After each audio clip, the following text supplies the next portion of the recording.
fried lux or salmon, Norwegian lux, you can see. I fried this one. I put smelt the butter. First, wait until I'm going to fry the lux or salmon, Norwegian salmon. So only I put this one, pepper and salt like this.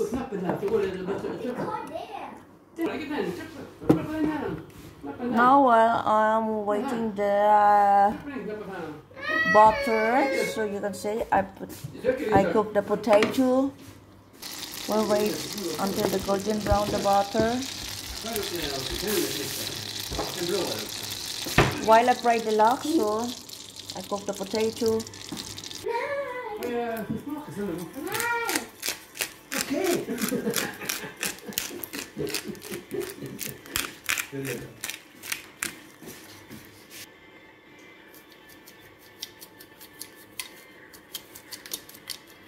I put the salt.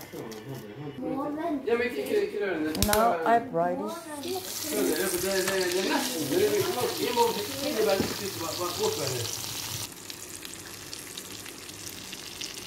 You can see with the pepper.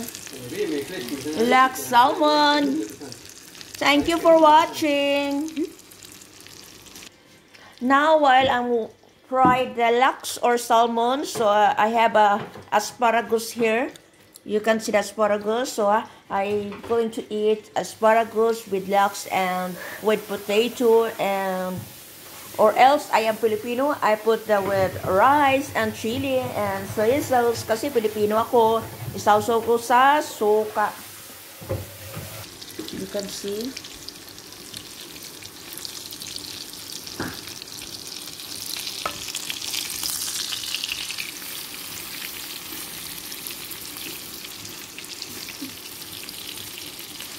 Pero Pilipino kasi tayo, kailangan natin siya maprito ng maayos.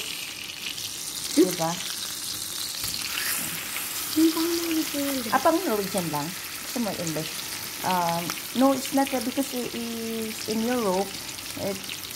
They are not the same in Filipino style, but we are Filipino. So, pag magprito tayo ng lux, kailangan kasi, ano talaga siya? Prito na, ano talaga? Prito talaga siya. Fried talaga. Kung may, pwede lang crispy siya eh. Habang nagprito ko ng lux, kanya-kanya kasing style sa pagluto. So, lagyan ko siya ng ahos. Grabe naman. Lagyan ko siya ng ahos. Ginaganyan ko lang ang ahos. Para matanggal yung ano. Ayan. Haluan ko siya ng ahos. Ay, habang nagprito ko, para, kasi kanya-kanya kasing style eh. So, lagyan ko siya ng ahos. Ayan o. Ayan. Or bawang ang tawag nito. Lagyan ko siya ng bawang. Ayan, lagyan ko siya ng bawang ha. Or garlic ang tawag. Lagyan ko siya ng aus. Or wheatloaf. Ayan. Para hindi siya malangsa. Depende kasi sa inyo kung paano kayo magluto ng lux or salmon eh. While I'm waiting the lux, so I'm going to fry the asparagus. Ayan. My lux. Pang asparagus ko, my potato, of course, I am Filipino, with rice, ayan. Now we are fried asparagus. So very simple lang ang pagkaluto, very easy. Put the salt, pepper, and that's it. But I am a Filipino, gawin ko siya ng adobo style para masarap siya. For our lux or salmon. Ayan. Lux, it's so a lot of oils. It's only yung lux is good for the body, and with the omega-3, you can see it's almost done.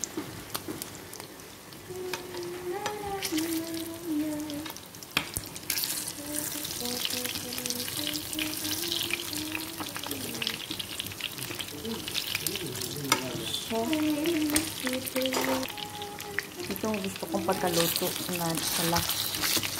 Ayoko yung style nila ngayon na parang half cook yung style ng lux nila. pang European style na magluto sila pag sa lax is parang half-cook na style. So, I don't like that. It depends sa inyo kung paano nyo magluto kayo, kung paano kayo mag-fried ng salmon. Ayan, it's done. Now, it's done. Fried salmon. Now, it's already done. This is my salmon with potato, with a sourcream, and with asparagus. Adobong asparagus. And of course, I am Filipino. Meron akong rice sa gilid. At saka meron akong tuyo. Soya sauce with chili and lime. Kasi Filipino ako. Ayan. Welcome and thank you so much. Thank you so much to subscribe my YouTube channel. Now, salmon, fried salmon with asparagus and potato. Thank you so much.